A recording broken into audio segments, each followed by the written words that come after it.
కర్మ ఫలితం అంటే ఇలాగే ఉంటుంది. ఒకసారి అడవిలో ఒక ఆవు తప్పిపోయి పులి కంట్లో పడుతుంది. అయితే పులి పరిగెడుతుంది, ఆవు పరిగెడుతుంది. పులి పరిగెడుతుంది, ఆవు పరిగెడుతుంది. ఆవు ఏం చేసింది? పరిగెట్టి ఒక నీళ్ళల్లో చూసుకోకుండా దూకేసింది. అది ఊబి. మరి పులి ఊరుకుంటుందా? పులి కూడా దూకేసింది, అది ఊబే. అయితే రెండు ఊబిలోనే దూకే ఆలోచిస్తున్నా. కానీ ఆవు మాత్రం నవ్వుతుంది, పులి మాత్రం చాలా బాధపడుతుంది. ఆవు అన్నది నవ్వుతూ, నేను ఎందుకు నవ్వుతున్నాను నీకు తెలుసు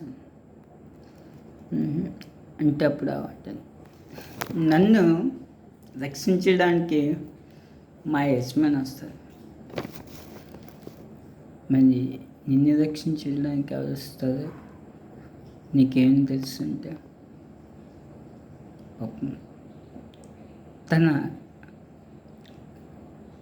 ఆ అడవిలోనే రాజు అనుకొని నాకు నేనే రాజు, నన్ను ఎవరు రక్షిస్తారు, అంత దమ్ముందా అనేసి గర్వంతో ఉండిపోయింది. ఆ గర్వం ఇప్పుడు కర్మ ఫలితంలో తన అలా స్లోగా చచ్చిపోతుంది. యజమాని వచ్చి తన ఆవును తాను తీసుకెళ్ళిపోయాడు. చూసారా కర్మ ఫలితం ఎలా ఉందో? సో మీరు కర్మ ఫలితం తప్పాలి అంటే మీరు అన్ని మంచి పనులు చేయాలి.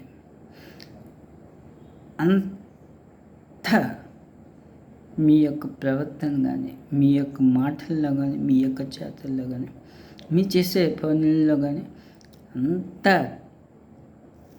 నీతిగా నిజాయితీగా ఉండాలి తప్ప అబద్ధాలు కానీ ఏమీ ఆడరాదు, తప్పుడు పనులు చేయరాదు. ఓకేనా? మీరు అలా చేస్తారని నేను కోరుకుంటున్నాను. సో నా పేరు రామప్రసాద్, నా ఛానల్ పేరు రాంపన్న.